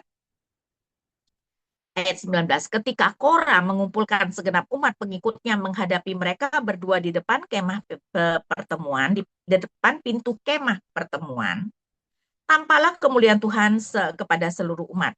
Lalu Tuhan berfirman kepada Musa dan Harun, pisahkanlah dirimu dari tengah-tengah umat ini supaya kuhabisi mereka dalam sekejap mata. Tetapi mereka berdua bersujud dan berkata, ya Allah, Allah dari roh segala makhluk, satu orang saja yang berdosa, akankah engkau murka terhadap genap umat ini? Saudara coba bayangkan Musa dan Harun masih memintakan ampun bagi sebagian orang tersebut. 23, berfirman Tuhan kepada Musa, katakanlah kepada umat itu, menyingkirlah dari sekeliling tempat kediaman Korah, Datan, dan Abiram. Lalu Musa pergi kepada Datan dan Abiram, diikuti oleh para tua-tua Israel, berkatalah ia kepada umat itu, baiklah kamu menjauh dari kemah orang-orang fasik ini, dan jangan kamu menyentuh apapun dari milik mereka, supaya jangan kamu dilenyapkan karena segala dosa mereka. Mereka pun menyingkir dari sekeliling tempat kediaman Korah, Datan, dan Abiram. Adapun Datan dan Abiram telah keluar berdiri di depan pintu kemah bersama istri, anak-anak yang laki-laki dan anak-anak yang kecil. Sesudah itu berkatalah Musa, dengan hal ini kamu akan tahu bahwa aku diutus oleh Tuhan untuk melakukan segala perbuatan ini, dan hal itu bukanlah dari hatiku sendiri. Perhatikan 29. Jika orang-orang ini nanti mati seperti matinya setiap manusia, dan mereka mengalami yang dialami setiap manusia, maka aku tidak diutus Tuhan. Tetapi jika Tuhan akan menjadikan sesuatu yang belum pernah terjadi, dan tanah mengangakkan mulutnya menelan mereka beserta segala milik mereka, sehingga mereka hidup-hidup turun ke dunia orang mati, maka kamu akan tahu bahwa orang-orang ini telah menista Tuhan. Jadi saudara, apa yang terjadi adalah ya di sini Tuhan yang murka memerintahkan umat untuk menghindari perkemahan Korah, Datan, dan Abiram. Ya, next kemudian Musa menyatakan bukti bahwa ia diutus Tuhan adalah mereka akan ditelan hidup-hidup oleh tanah, saudara. Dan ternyata 31, baru saja ia selesai mengucapkan segala perkataan itu, tanah di bawah mereka terbelah, dan bumi membuka mulutnya menelan mereka dengan seisi rumahnya, juga semua orang yang ada pada Korah serta segala harta milik mereka. Demikianlah mereka dengan semua orang yang ada pada mereka turun hidup-hidup ke dunia orang mati. Dan bumi menutupi mereka sehingga mereka binasa dari tengah-tengah jemaah itu. Dan semua orang Israel yang sekeliling mereka berlarian mendengar teriakan mereka, sebab mereka berkata, jangan-jangan bumi menelan kita juga. Kemudian jadi kita melihat seperti yang dikatakan Musa, bumi membuka mulut menelan semua keluarga Korah, termasuk Datan dan Abiram beserta keluarganya. Ya, dan itu ada di dalam Ulangan 11 ayat 6. Saya bacakan Ulangan 11 ayat 6. Apa yang dilakukannya terhadap Datan dan Abiram, anak-anak Eliab, anak Ruben, ketika tanah mengangangkan mulutnya dan menelan mereka bersama seisi rumahnya, kemah-kemah dan segala yang mereka pelihara di tengah-tengah seluruh orang Israel. Next, kemudian saya lanjutkan lagi ya ayat 35. Lalu keluarlah api berasal dari Tuhan lalu memakan habis ke 250 orang yang mempersembahkan dupa. Jadi ini kelompok yang berbeda ya. Jadi ini yang di perkemahan kan Datan dan Abiram itu tidak mau kumpul, Saudara. Jadi yang 250 itu Tuhan sambar dengan api. Jadi saudara, jadi api yang keluar dari Tuhan untuk menyambar 200 orang yang mempersembahkan kurban. Jadi mungkin Korah ada di antara 250 orang itu, sedang Datan dan Abiram yang tidak mau tetap ada di kemahnya karena itu ditelan bumi. Ingat ya, Korah itu kan perkemahannya memang di bagian selatan bersama-sama dengan Datan dan Abiram. Jadi yang di perkemahan itu kemudian ditelan bumi, sedangkan Korah dengan 250 pemimpin kan di depan kemah pertemuan. Nah, itu yang kemudian Tuhan sambar dengan api, Saudara. Ya, karena itu dua malapetaka yang berbeda. Next, kemudian kita teruskan dari ayat 36. Nah, saudara, perbaraan itu adalah sesuatu yang kudus. Karena itu 36, Tuhan berfirman kepada Musa, katakanlah kepada Eliezer, anak Imam Harun, supaya ia mengangkat perbaraan-perbaraan dari antara kebakaran itu dan menghamburkan api itu jauh-jauh karena semuanya itu kudus. Jadi 250 orang yang disambar api kan membawa perbaraan. Nah, disuruh dikumpulkan perbaraan itu. Kemudian perbaraan orang-orang berdosa yang telah membayarkan nyawanya itu harus ditempa menjadi lempengan pelapis mesbah. Sebab ketika dibawa ke hadapan Tuhan, orang-orang itu semuanya itu menjadi kudus. Hal itu menjadi tanda bagi orang Israel. Jadi karena mereka sudah mempersembahkan kepada Tuhan, perbaraan itu kudus, karena itu dibuat lempengan pelapis mesbah. 39, Imam Eliezer lalu mengambil perbaraan-perbaraan tembaga yang telah dibawa oleh orang-orang terbakar itu dan menempanya menjadi pelapis mesbah. Hal itu menjadi peringatan bagi orang Israel supaya jangan tampil orang-orang yang bukan dari keturunan Harun untuk membakar dupa di hadapan Tuhan. Dan jangan ia menjadi seperti Korah dan kumpulannya seperti yang difirmankan Tuhan. Saudara, yang boleh membakar dupa itu cuma imam. Sedangkan Korah dengan 250 pemimpin kan menganggap emangnya cuma Harun yang Tuhan pakai kan. Kan itu kenapa mereka itu mau ya. Dan Musa kemudian menyuruh, oke, kita lihat perbaraan siapa yang diterima oleh Tuhan. Nah, kemudian, saudara, kita akan berpikir setelah itu umat tidak berani lagi dong. Ternyata, saudara, memang ini umatnya bebalnya luar biasa. Sekarang kita melihat part 1 pemberontakan yang keempat. Sekarang, next ya, segenap umat memberontak terhadap Musa dan Harun. Saya bacakan part 1. Tetapi pada keesokan harinya bersungut-sungutlah segenap umat Israel kepada Musa dan Harun. Kata mereka, kamu telah membunuh umat Tuhan. Coba bayangkan, saudara, itu benar-benar bebalnya ya. Gak ampun-ampun deh. Jadi masih berani marah kepada Musa dan Harun, padahal yang menghukum adalah Tuhan kan. 42, ketika umat itu berkumpul melawan Musa dan Harun dan memalingkan mukanya ke arah memalingkan ketika umat itu berkumpul melawan Musa dan Harun dan memalingkan mukanya ke arah kemah pertemuannya, kelihatanlah awan itu menutupinya dan tampaklah kemuliaan Tuhan. Lalu pergilah Musa dan Harun ke depan kemah pertemuan. Berfirmanlah Tuhan kepada Musa, pergilah dari tengah-tengah umat ini supaya kuhancurkan mereka dalam sekejap mata. Nah, sekali ini umat itu benar-benar akan Tuhan hancurkan. Berkatalah Musa kepada Harun, ambillah perbaraan, taruhlah api ke dalamnya dari atas mezbah dan bubulan dupa, pergilah segera kepada umat itu dan adakanlah pendamaian bagi mereka, sebab murka Tuhan telah berkobar dan tulah sedang mulai. Saudara bisa lihat nggak hati Musa tuh? Mereka yang diprotes terus-menerus dan ini benar-benar umat yang bebal. Musa mengerti, waduh ini Tuhan murka, cepat-cepat menyuruh Harun untuk mengadakan pendamaian karena kan yang menjadi imam adalah Harun. 47 Harun pun mengambil perbaraan seperti yang dikatakan Musa dan berlari ke tengah-tengah jemaah itu. Tampaklah tulah telah mulai di antara bangsa itu. Ia lalu membubuhkan dupa dan mengadakan pendamaian bagi bangsa itu. Ketika ia berdiri di antara orang-orang mati dan orang-orang hidup, berhentilah tulah itu. Dan mereka yang mati kena tulah ialah 14.700 orang banyaknya. Belum terhitung orang-orang yang mati karena perkara Korah. Ketika Harun kembali kepada Musa di depan pintu kemah pertemuan, tulah itu telah berhenti. Jadi saudara, umat menyalahkan bahwa banyak dari antara mereka mati gara-gara Musa dan Harun. Tuhan murka mau menghancurkan umat. Musa menyuruh Harun mengadakan pendamaian dan akhirnya tulah berhenti. Yang mati 14.700 orang. Tidak termasuk yang ditelan itu kelihatannya saudara. Ya. Jadi saudara kita bisa bayangkan itu luar biasa banyaknya yang kemudian Tuhan matikan. Next kita kemudian melihat pemilihan Harun pasal 17. Ini mungkin kisah yang terkenal ya mengenai tongkat Harun berbunga.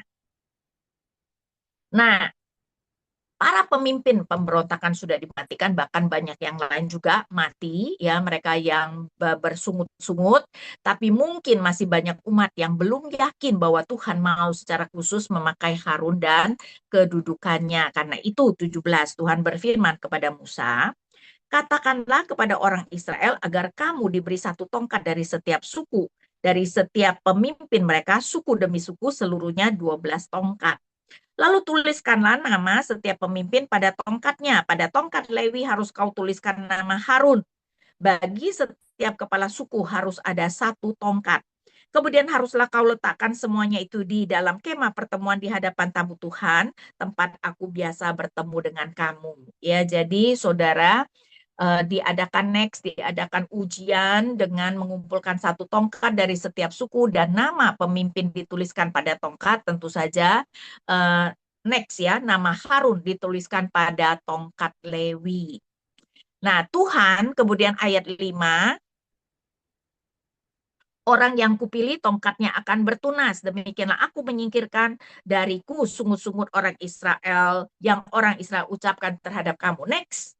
Ya, jadi saudara diadakan ujian. Halo, ini tolong di next kan? Ya, diadakan ujian dengan mengumpulkan satu tongkat dari setiap suku dan nama pemimpin ditulis pada tongkat, nama Harun dituliskan dan Tuhan akan membuat tongkat orang yang dipilih bertunas. Kemudian next kita melihat ayat 6, setelah Musa berbicara kepada orang Israel, semua pemimpin memberikan kepadanya satu tongkat, masing-masing dari setiap pemimpin suku mereka. Jumlahnya 12 tongkat dan tongkat Harun ada di antara tongkat-tongkat itu. Musa meletakkan tongkat-tongkat itu di hadapan Tuhan dalam kemah tempat tabut Tuhan. Keesokan harinya ketika mereka masuk ke dalam kemah tabut hukum itu, tampaklah tongkat Harun dari keturunan Lewi telah bertunas, mengeluarkan kuntum, mengembangkan bunga dan berbuahkan buah badam. Saudara, tentu saja ini mukjizat ya, masa dalam satu hari. Udah tuh ini tongkat lagi, bukan pohon yang masih hidup kan. Tongkat bertunas, mengeluarkan kuntum, mengembangkan bunga dan berbuah-buah badam. Dan kemudian 9, kemudian Musa membawa semua tongkat itu keluar dari hadapan Tuhan kepada seluruh orang Israel. Mereka melihatnya lalu mengambil tongkatnya masing-masing. Ya, kemudian 10 Tuhan berfirman kepada Musa, kembalikanlah tongkat Harun ke hadapan tabut hukum untuk disimpan menjadi tanda bagi orang-orang durhaka yang mengakhiri sungut-sungut mereka terhadapku supaya mereka tidak mati. Musa pun melakukannya seperti yang diperintahkan Tuhan kepadanya, demikianlah diperbuatnya. Jadi saudara, jadi Tuhan meminta tongkat Harun ditaruh di hadapan tabut untuk disimpan sebagai tanda sehingga umat tidak lagi bersungut dan betul, ya. 12, tetapi umat Israel berkata, Musa, sesungguhnya kami akan mati, kami akan binasa, kami semua akan binasa. Siapapun yang mendekat ke kemah suci, Tuhan pasti akan mati. Haruskah kami habis binasa? Jadi umat sekarang tidak berani mendekati kemah suci, saudara, ya. Dan memang kan yang boleh masuk kemah suci itu cuma para imam, saudara, ya. Jadi dalam hal ini sekarang mereka mengerti kekudusan kemah suci. Next, kita masuk bilangan 18, pasal terakhir hari ini ya, berbicara tentang tugas dan kewajiban imam dan Lewi. Saya lebih ke arah baca catatan saja ya. Next, kita lihat. Pertama adalah kewajiban terhadap, next ya, terhadap kemah suci. Jadi para imam dan kaum keluarga harus menanggung kesalahan terhadap tempat kudus ya. Satu, Tuhan berfirman kepada Harun, kau dan anak-anakmu dan kaum keluargamu, berarti ya kaum keluarga dari Harun harus menanggung kesalahan terhadap tempat kudus. Namun hanya engkau dan anak-anakmu harus menanggung kesalahan apapun dalam tugasmu sebagai imam. Jadi para imam dan kaum keluarga kelihatannya adalah keturunan Kehat, harus menanggung kesalahan terhadap tempat kudus, tapi hanya imam yang harus menanggung kesalahan dalam tugas sebagai imam. Jadi kaum keluarga yang dimaksud adalah keturunan Kehat karena Kehat itu bertanggung jawab terhadap benda-benda kudus. Jadi kalau ada apa-apa terhadap benda kudus ya di tempat kudus, mereka itu juga ikut bertanggung jawab. Tapi kalau tentang tugas imam kan, kalau Kehat yang bukan keturunan Harun kan tidak bisa melakukan tugas itu. Kalau untuk itu hanya imam yang harus menanggungnya, ya. Jadi next kita kemudian melihat ayat 2 dan 3, suruhlah juga saudara-saudaramu, suku Lewi, suku bapa leluhurmu mendekat bersama engkau, supaya mereka menggabungkan diri denganmu dan melayani engkau apabila engkau beserta anak-anakmu ada di depan kemah tempat hukum. Mereka harus melakukan kewajiban mereka kepadamu dan kewajiban mereka pada kemah seluruhnya. Hanya janganlah mereka mendekat kepada perlengkapan tempat kudus dan kepada mezbah, nanti mereka mati, baik mereka maupun kamu. Jadi saudara, orang-orang Lewi, perhatikan, sorry ya sebelum ini, perhatikan ada konsep tanggung jawab bersama, corporate solidarity ya. Jadi kalau ada apa-apa, Kehat nih yang kena hukuman atau imam nih yang kena hukum. Dan ini memang saudara, yang disebut tanggung jawab bersama itu berarti jika ada satu orang melakukan kesalahan, kelompok yang berkaitan itu dianggap bersalah. Contoh yang sangat jelas adalah Yosua 7, yaitu berbicara tentang si Akan mengambil barang-barang yang dikhususkan dan Tuhan menganggap seluruh Israel berdosa. Saya bacakan coba Yosua 7 ayat 1 ya. Jadi ini yang disebut sebagai spirit solidarity. Saya bacakan Yosua 7 ayat 1. Perhatikan, orang Israel berlaku tidak setia mengambil barang-barang yang dikhususkan untuk dimusnahkan. Akan bin Karmi, bin Zabdi, bin Zera dari suku Yehuda mengambil sesuatu dari barang-barang yang dikhususkan itu, murka Tuhan pun menyala terhadap orang Israel. Akan yang mengambil, murka Tuhan menyala. Ya, itu berarti sekali lagi konsep ini berarti kalau ada satu orang yang berdosa, seluruh orang, seluruh anggota masyarakat yang terlibat itu dianggap berdosa. Tapi sebelum kita protes, konsep ini juga berlaku secara positif ya. Karena itu bandingkan kehidupan Yusuf. Ya toh ketika Yusuf diberkati, Potifar diberkati ya, bahkan seluruh Mesir kemudian diberkati. Dan memang saudara coba kita lihat Keluaran 20 ayat 5 dan 6. Ketika Tuhan memberikan hukum kedua, Tuhan berkata seperti ini. Janganlah sujud menyembahnya, yaitu menyembah gambar gambar ya yang dianggap Tuhan. Jangan sujud menyembahnya atau beribadah kepadanya sebab aku Tuhan Allahmu adalah Allah yang cemburu yang membalas kesalahan bapa kepada anak-anaknya sampai kepada keturunan ketiga dan keempat dari orang-orang yang membenci aku. Jadi Tuhan akan menghukum sampai keturunan ketiga dan keempat. Kenapa? Karena orang itu paling bisa melihat sampai keturunan keempat, saudara ya. Sesudah itu biasa orang sudah mati. Tapi positifnya ayat 6, tetapi aku menunjukkan kasih setia kepada beribu-ribu keturunan, kepada mereka yang mengasihi aku. Jadi kalau murka Tuhan itu cuma sampai keturunan ketiga dan keempat, positifnya kasih karunia Tuhan itu sampai beribu-ribu keturunan. Ya, jadi ini yang disebut corporate solidarity.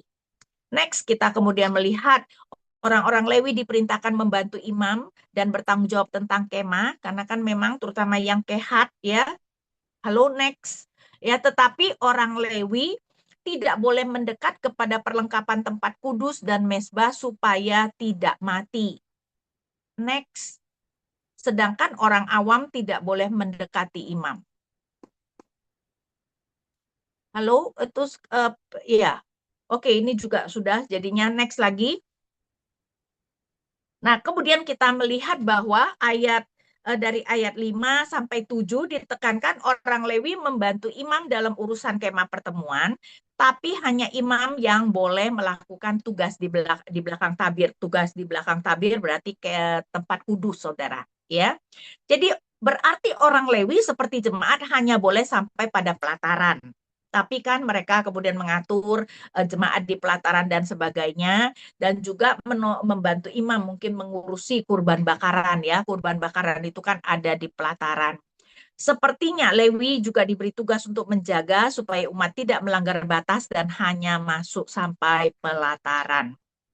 Kemudian next, persembahan untuk imam.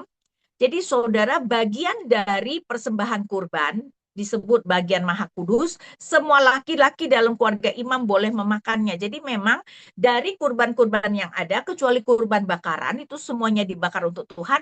Yang lain itu ada bagian untuk imam, saudara. Ya, jadi di sini Tuhan berkata, untuk persembahan khusus, jadi ayat 9, inilah bagianmu dari segala persembahan maha kudus itu yang tidak harus dibakar, segala persembahan mereka yang berupa kurban sajian, kurban penghapus dosa, dan kurban penebus salah yang dibayar mereka kepadaku, itulah bagian maha kudus yang menjadi bagianmu dan anak-anakmu. Jadi itu boleh dimakan laki-laki dalam keluarga imam.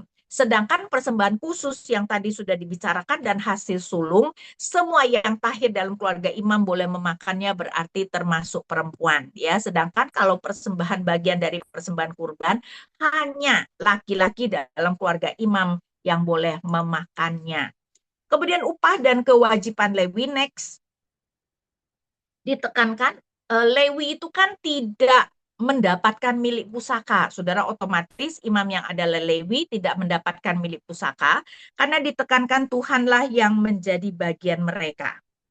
Ayat 20, Tuhan berfirman kepada Harun, di negeri mereka engkau tidak akan mendapat milik pusaka dan tidak akan memperoleh bagian di tengah-tengah mereka. Akulah bagianmu dan milik pusakamu di tengah-tengah orang Israel. Lewi juga tidak mendapat milik pusaka. Dan karena itu 21, sesungguhnya untuk Bani Lewi aku berikan semua persepuluhan di Israel sebagai milik pusakanya, sebagai imbalan atas pelayanan yang mereka lakukan, pelayanan di kemah suci. Jadi Lewi itu hidup dari persepuluhan yang dipersembahkan oleh 11 suku ya, oleh 12 suku sebenarnya, karena tetap dianggap 12 suku karena Yusuf kemudian dijadikan dua suku ya, Efraim dan Manase.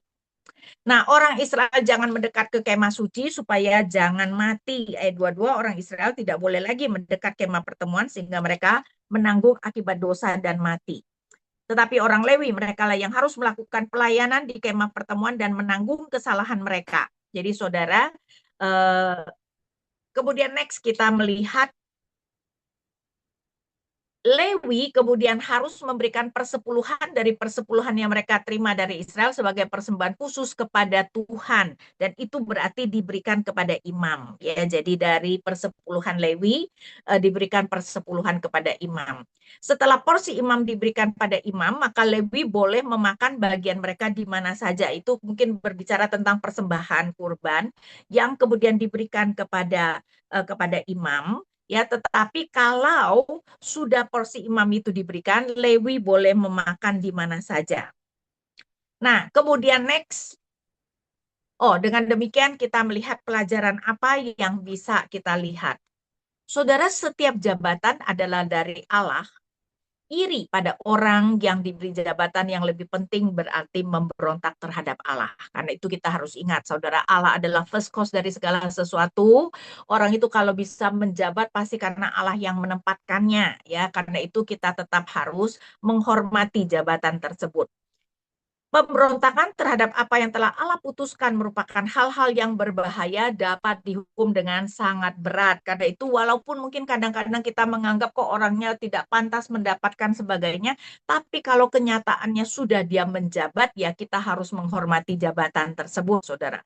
Walaupun bukan berarti kalau dia melakukan kesalahan kita tidak boleh protes, ya. Nah, next, orang yang diberi tugas yang khusus memiliki hak istimewa yang khusus.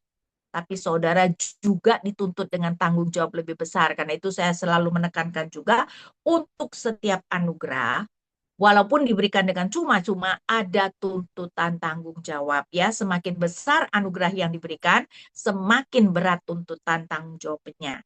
Nah, selain tanggung jawab pribadi, Allah juga menetapkan konsep tanggung jawab bersama dalam aspek negatif maupun positif yang tadi ya disebut sebagai corporate solidarity. Oke, kita selesai membahas. Saya berikan lagi kesempatan untuk boleh bertanya.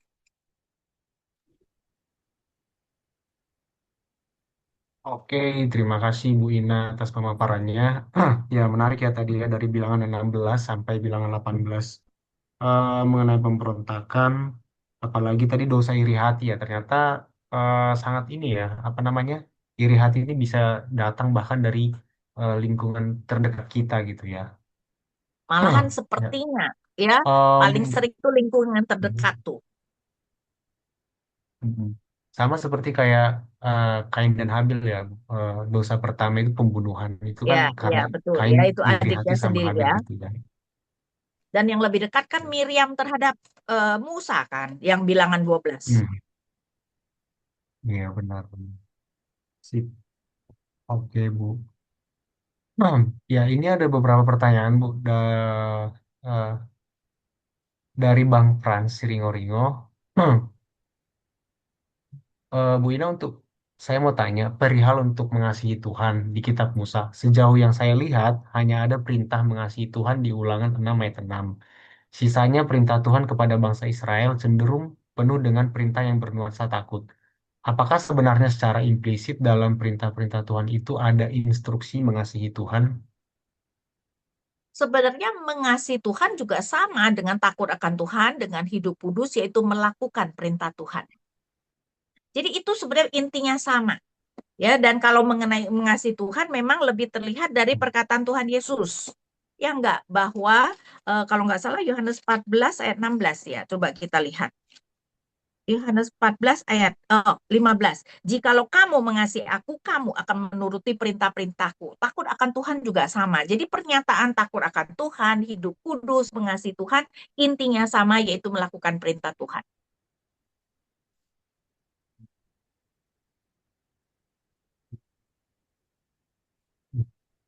Bang Frans, kira-kira jelas ya Bang jawabannya ya. Nah lanjut Bu, ini terkait tadi ya, terkait reputasi Tuhan gitu. Ini dari Bang Harlinton. Rasa-rasanya membela reputasi Tuhan dalam konteks sebagai warga negara Indonesia saat ini penuh pergumulan yang berat. Melihat berbagai fenomena diskriminasi terhadap komunitas Kristen, kecenderungan kita dalam merespons sepertinya hanya bisa berdoa, sementara Alkitab juga mengajarkan doakan apa yang dilakukan dan lakukan apa yang didoakan. Seperti tiada berdaya dan bingung mau berbuat seperti apa. Rasa-rasanya iman itu seperti nggak benar-benar hidup dan memiliki roh. Ya Nah, ini dalam hal itu curhatan. sebenarnya ketika misalnya kita seperti ada yang dilakukan kan, misalnya juga membawa pengadilan mereka yang dianggap menghujat Tuhan. Itu, nah itu adalah bagian yang harus kita lakukan. Tapi kan memang kita itu sekarang bukan di dalam negara teokrasi, sehingga kita itu Hmm. juga harus menuruti hukum pemerintah, ya selama hukum Hmm. pemerintah itu tidak bertentangan dengan firman Tuhan. Karena itu kita memakai jalur hukum, kita kan tidak boleh main hakim sendiri. Jadi kita ketika kita melakukannya, ya kita mungkin kita melakukannya dengan protes, kita melakukannya dengan menuntut. Nah, saya pikir itu adalah cara yang sebenar yang perlu kita lakukan. Jadi tentu saja kita kemudian tidak menantang orang itu, kita berduel misalnya seperti itu kan bukan seperti itu ya, karena itu tidak boleh dilakukan di dalam hukum negara Indonesia. Jadi yang bisa kita lakukan ya hal-hal seperti itu. Ya menarik Jadi ya karena ketika emang ada diskriminasi misalnya ya seperti orang beribadah digebrek dan sebagainya, nah harusnya kemudian lakukan secara hukum bahwa kita mengajukan petisi mungkin ya kepada pemerintah atau melakukan demo atau apa. Jadi saya pikir itu yang kemudian bisa kita lakukan. memang harus ini ya menghormati hukum yang berlaku di negara kita ya. Betul, betul, Wait, betul. oke. Hmm. Lanjut dari Bang Harlinton lagi. Bu, apakah prinsip tanggung jawab bersama akan tetap berlaku ketika pelanggaran seorang pemimpin murni lahir dari niat jahat pemimpin itu sendiri setelah dia mendapatkan jabatannya meski awalnya rakyat berkontribusi sebagai pihak yang dulunya memilih pemimpin tersebut? Ya, itu berlaku dan realita kehidupan itu berlaku. Seorang pemimpin kebijakannya berpengaruh nggak pada rakyat di bawahnya? Jelas. Karena itu jelas itu adalah sesuatu yang tidak terelakkan di dalam kehidupan masyarakat dan itu berarti ini menjadi pelajaran kita harus hati-hati di dalam memilih pemimpin ya. Lagi pula saudara, masyarakat kita bisa seperti itu kira-kira kita ikut andil nggak? Iya dong. Dengan kita berdiam Hmm. diri ketika ketidakadilan terjadi, berarti kita ikut andil membiarkan ketidakadilan itu terjadi. Karena itu bagi Tuhan ketika ada salah satu anggota masyarakat berdosa, ya apalagi pemimpinnya, ya biasanya rakyat ikut dihukum. Daud melakukan sensus. Yang mati siapa? Yang mati 70.000 rakyat. Ya toh? Ya, dan itu adalah prinsip yang memang sudah Tuhan tetapkan.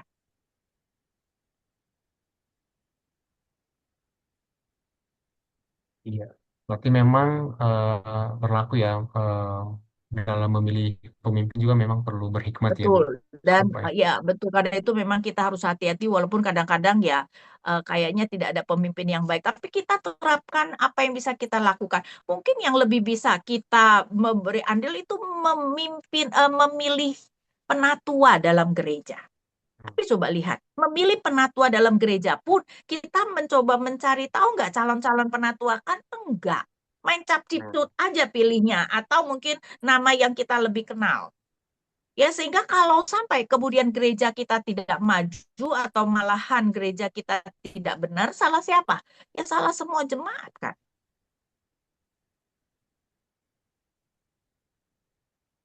Oke, thank you Bang Arlinton. Selanjutnya Bu dari Kak Priska. Mengapa hanya pria yang boleh melayani sebagai imam? Apakah ini karena budaya Israel yang patriarki atau memang ketetapan Allah? Ketetapan Allah, karena budaya Israel yang patriarkal adalah ketetapan Allah. Karena Hmm. itu kan kenapa sebenarnya di misalnya di gereja reform yang konservatif penatua harus laki-laki. Karena memang kepemimpinan laki-laki merupakan sesuatu yang ditetapkan oleh Alkitab. Tentu saja bukan berarti bahwa perempuan adalah warga kelas 2, cuman bukan warga kelas 2 sama-sama diciptakan dalam gambar Allah tapi mempunyai peran yang berbeda ya. Bahkan di dalam keluarga, suami yang menjadi kepala keluarga, istri sebagai penolong. Nah, penolong berarti punya kemampuan. Allah bahkan sering disebut sebagai penolong. Jadi ini lebih ke arah Allah memang memberikan peran yang berbeda-beda. Kan itu para pemimpin struktural semua dalam Alkitab itu laki-laki. Imam laki, raja tentu saja laki, penatua pun semuanya laki-laki. Yang ada perempuannya itu Nabiah. Karena apa? Karena walaupun Nabiah betul dipakai oleh Tuhan, Nabiah itu tidak punya kuasa struktural. Iya toh? Nabi itu hanya Tuhan pakai kalau Tuhan mau menyampaikan firman. Biasanya ketika umat tidak taat, Tuhan itu memakai nabi atau nabia. Tapi nabia tidak ada jabatan struktural. Jadi yang punya jabatan berkuasa memerintah, nah Tuhan pakai laki-laki karena memang masyarakat yang Tuhan tetapkan adalah patriarkal. Tapi kita harus hati-hati, patriarkal bukan berarti menghina perempuan. Jadi kita harus bedakan patriarkal yang Tuhan inginkan dengan realita praktik patriarkal yang menghina perempuan yang dilakukan oleh orang Yahudi. Ngerti nggak? Jadi tidak boleh seharusnya perempuan itu kemudian dihina dan dianiaya. Karena itu kenapa Tuhan Yesus itu memberikan sebenarnya mengangkat derajat perempuan. Contoh yang sangat jelas. Saksi utama kebangkitan Tuhan Yesus adalah perempuan. Padahal di zaman itu perempuan tidak boleh menjadi saksi. Saksi perempuan itu tidak berlaku, tidak dianggap sah, tapi Tuhan Yesus memberikan kehormatan kepada para perempuan untuk menjadi saksi pertama-tama kebangkitannya. Dan itu adalah cara Tuhan mau menunjukkan betapa perempuan juga ya mempunyai martabat yang sangat tinggi. Karena itu sekali lagi patriarkal adalah budaya yang Tuhan kehendaki, tapi bukan dalam arti menganggap perempuan itu sebagai warga kelas 2. Ya. Berarti memang itu ketetapan dari Allah ya, tapi memang realitanya di masyarakat, apalagi budaya Yahudi, banyak yang ini ya, Bu, yang mungkin nggak sesuai gitu Yang ya. menyimpang, betul, yang Hmm. menyimpang. Jadi akhirnya mereka menindas perempuan gitu. Hmm. Oke. Hmm. Dan saudara tahu Eh, nggak kalau Lukas menunjukkan sesuatu yang ketika saya menyadari itu saya sampai kaget sendiri. Dan ini sekali lagi menunjukkan betapa Yesus sangat menghargai perempuan. Ya di mana di dalam Lukas 8 ya, Lukas 8 saya bacakan dari ayat 1 sampai 3 saja. Lukas 8. Tidak lama sesudah itu Yesus berjalan berkeliling dari kota ke kota dan dari desa ke desa memberitakan Injil Kerajaan Allah. Kedua belas rasul bersama dia. Demikian juga beberapa perempuan yang telah disembuhkan dari roh-roh jahat dan dari berbagai penyakit, yaitu Maria yang disebut Magdalena, yang telah dibebaskan dari 7 roh jahat, Yohana istri Kusa, bendahara Herodes, Susana, dan banyak perempuan lain. Perhatikan, perempuan-perempuan ini melayani rombongan itu dengan harta milik mereka yang mendukung dana untuk Yesus dan 12 murid. Banyak perempuan. Saya yakin ada laki-lakinya, tetapi di sini yang Lukas tekankan adalah para perempuan. Dan ini jelas mengagetkan loh ya pada zaman kuno. Tentu ternyata dukungan dana untuk Yesus dan para murid itu adalah terutama dari para perempuan. ini memang berarti benar ya Bu tadi ya, peran peran perempuan di sini benar-benar sebagai penolong gitu ya. Ya, Hmm. Oke, kita lanjut Bu dari Bang Harlinton lagi.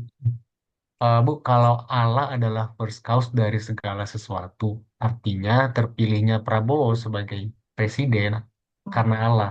Apakah berarti Allah turut bertanggung jawab terhadap fenomena kepemimpinan beliau saat ini, gitu?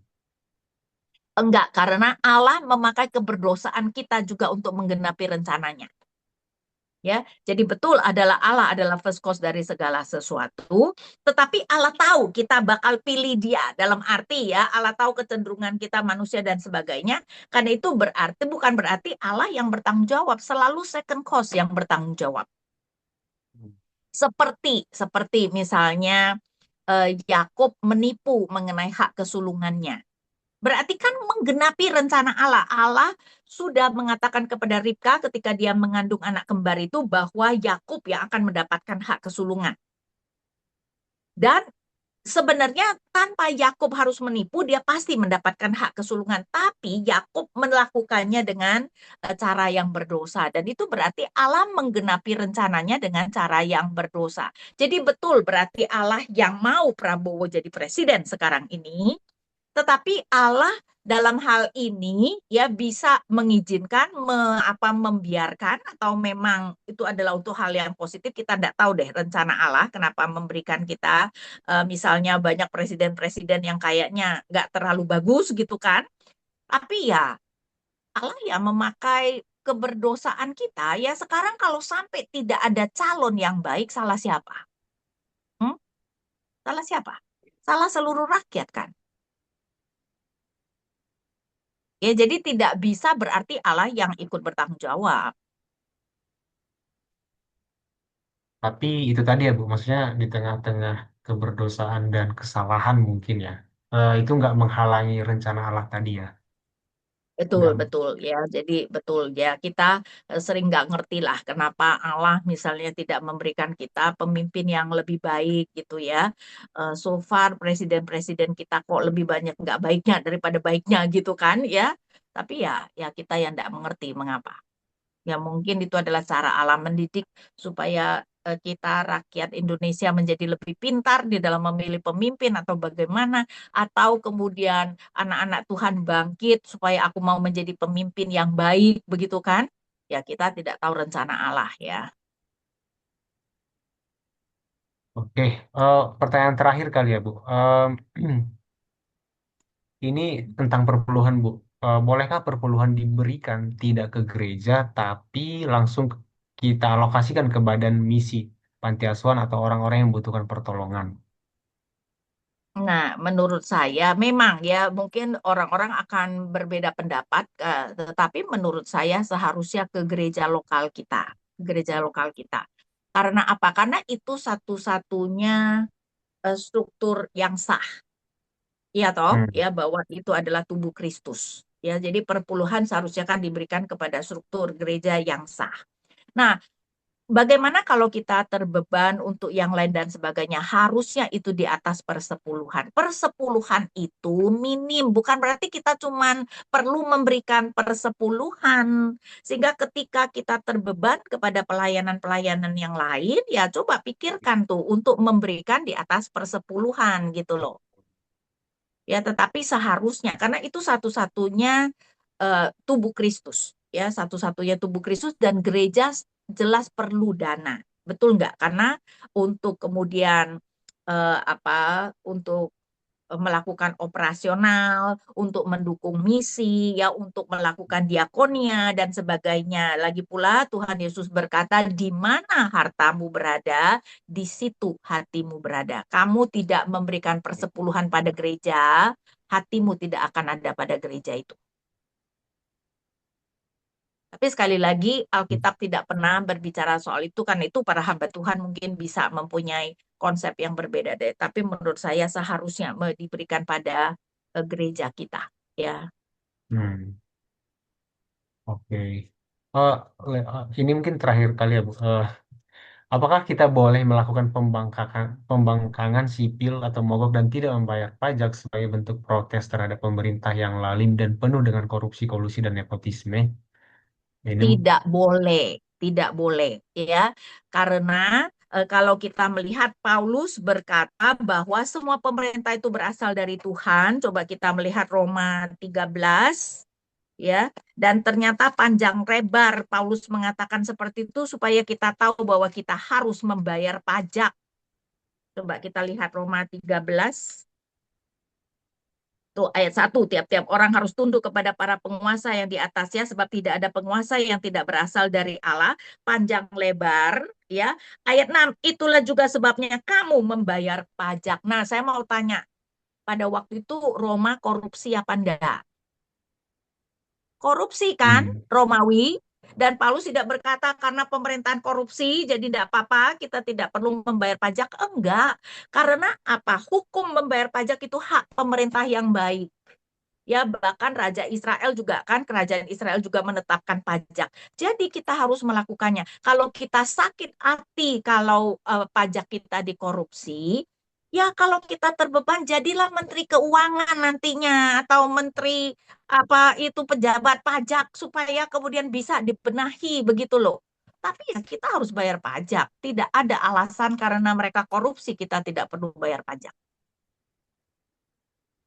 karena memang itu kewajiban kita ya sebagai warga negara gitu, Betul, taat sebagai kepada warga pemerintah. negara. Dan itu adalah hukum yang sah dan baik yang sesuai dengan firman Tuhan. Karena Yesus juga bilang kan, apa apa berikan kepada Ya, apa kaisar yang apa menjadi yang milik wajib. kaisar, betul, berikan pada kaisar. Oke, karena waktu udah menunjukkan hampir pukul 9, dari Bu Ina mungkin bisa kasih closing statement buat kita pada malam hari ini. Dan minggu depan kita akan di series terakhir ya Bu, dari Kitab Ya, Bilangan ya. di tanggal 22. Jadi buat kakak abang dan teman-teman silahkan join lagi untuk Hmm. minggu depan. Boleh Bu closing statement sama nanti menutup dalam doa. Oke, jadi kita melihat hari ini banyak sekali pemberontakan dan itu menunjukkan ya bahkan antara umat Tuhan juga banyak sekali. Sebenarnya menjadi pemimpin itu tidak mudah, tetapi dari pemberontakan itu kita perlu belajar memberontak kepada otoritas yang Tuhan tempatkan di atas kita itu namanya memberontak terhadap Tuhan. Sekali lagi, bukan berarti kita tidak boleh protes, tetapi protes dengan cara yang benar, bukan memberontak seperti itu. Ya, jadi, nah Tuhan juga menekankan, terutama untuk imam dan lewi, berarti di mereka diberikan hak istimewa dan kehormatan yang lebih, tetapi untuk itu juga Tuhan memberikan tuntutan yang lebih. Ya, dan jangan lupa bahwa corporate solidarity itu berlaku. Itu adalah prinsip Tuhan yang tetap berlaku, dan karena itu kenapa kita harus bertanggung jawab juga di dalam semua lingkup kita, termasuk di dalam masyarakat, termasuk sebagai warga negara bangsa Indonesia. Ya, oke, mari kita berdoa. Bapa kami yang di surga, kami bersyukur Bapa jika pada saat ini kami masih terus boleh belajar firman-Mu, berdoa melalui kitab bilangan, kami juga boleh melihat prinsip-prinsip yang Kau terapkan, supaya kami juga boleh melihat bagaimana menerapkannya di dalam kehidupan kami. Kami bersyukur, berdoa hanya di dalam nama Tuhan kami Yesus Kristus. Amin.